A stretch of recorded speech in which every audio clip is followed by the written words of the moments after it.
মিষ্টি হাসিতে চোখের ইশারাতে মন মাতালি ও দুলালি তুই আসলে কে? বয়ফ্রেন্ড কি আছে? কে কে ঘুরে তোর পিছে? ফেসবুকে তোর চাহনে ওয়ালা কত আছে? আলহামদুলিল্লাহ, গানটা রিলিজ হওয়ার পর থেকে আমি এই 3-4 দিন হয়ে গেল। তো এই 3-4 দিনে রেসপন্স খুবই ভালো। আমার যারা ইন্ডাস্ট্রি মেটস আছেন, যারা গান বাজনার সাথে কাজ করছে, তারা আমাকে শুভকামনা জানিয়েছেন। আমি একটা ব্যতিক্রমধর্মী কাজ করেছি। আমি এর আগে যা কাজ করেছিলাম তার চেয়ে একটু ব্যতিক্রমী, কারণ এইটি একটি ড্যান্স নাম্বার। আমি এর আগে কখনো এভাবে ড্যান্স নাম্বার করি নাই, নিজে নেচেছি এই গানটার সাথে।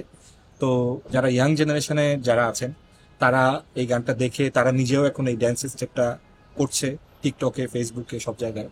তো দেখলাম যে নতুনরা এই গানটাকে খুব পছন্দ করছে, নতুন জেনারেশনে যারা আছে।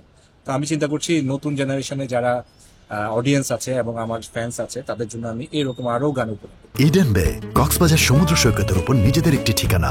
মাত্র 5 লাখ টাকায় আপনিও হয়ে যেতে পারেন এই হোটেলের মালিক। ইডেন বে, আ কনসার্ন অফ ভাইয়া হোটেলস।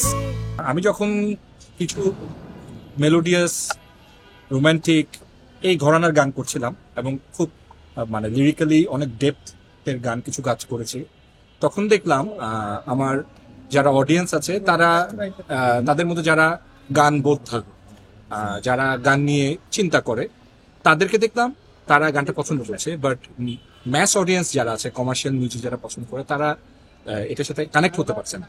তো এটার কারণে আমি অনেক স্ট্রাগল করছিলাম একটা সময়।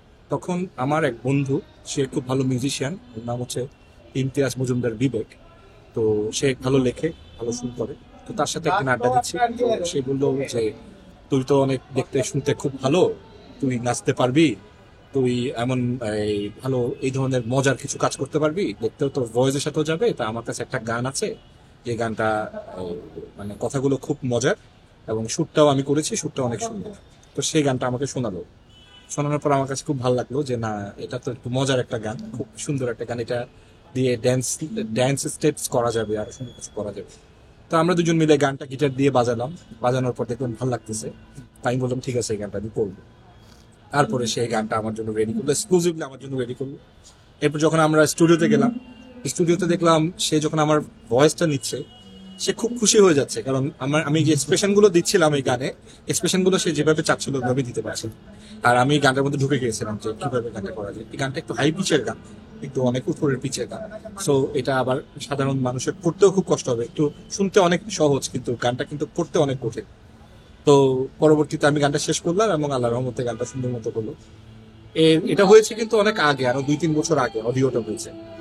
এর মধ্যে ভিডিও করার জন্য প্ল্যান করছিলাম, বাট করে ওঠা হয়নি। তো আপনি তো জানেন যে আমি বিজনেস করছি, তো আমি আমার বিজনেসকে গোছালাম, এখন চিন্তা করলাম যে রিলিজ করার জন্য ভিডিও। এরপর একটা ডিরেক্টর আসলো যে গানটা পছন্দ করলো, তবে সে তার সাথে কথা বলে আমি গানটার ভিডিওটা করলাম। এই তো করে এখন রিলিজ করলাম। আশা করি সবার ভালো লাগছে। এই গ্যাপটা আমি প্রথমে কয়েকটা গান করেছিলাম, রিলিজ করেছিলাম, কিন্তু আমি সাড়া পাইনি। এই জন্য আমি একটু আসলে মন খারাপ ছিল, ফার্স্ট্রেটেড ছিলাম, সাড়া পাচ্ছি না, এই জন্য কি করা যায়। তো আমি আবার চিন্তা করলাম একটা ডিফারেন্ট প্রফেশনে যাই। আমি আবার জব করেছিলাম একটা মাল্টিনেশনাল কোম্পানি, ওখান থেকে আবার আমি বের হয়ে বিজনেস করেছি।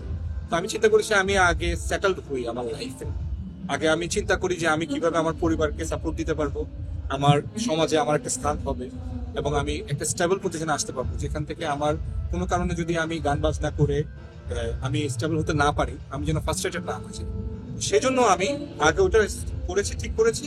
এখন আমি একটা জায়গায় এসেছি যেখান থেকে আমি আবার নতুন করে, নতুন উদ্যমে আমি মিউজিকটাকে সামনের দিকে আগে। যেমন আপনাকে এখন থেকে দর্শক শ্রোতারা নিয়মিত পাবে আশা করছি ইনশাআল্লাহ। আমি এখন আরো 2-3টা গান অলরেডি আমার অডিও করা হয়ে গেছে, এখন ভিডিও নিয়ে প্ল্যান করছি, খুব দ্রুত এগুলো পেয়ে যাবে।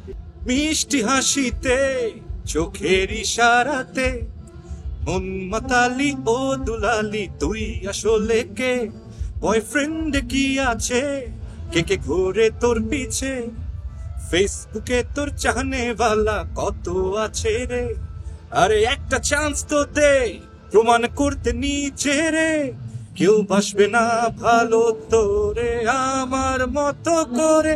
ও মাইয়া তুই কি হবি আমার সাইয়া? দেখে তোরে ফেলাইয়া কাটাতে পারবো সারা জীবনটা চালাইয়া রে। ধন্যবাদ। ধন্যবাদ আপনাকে, ধন্যবাদ। আমাদের সময় অনেক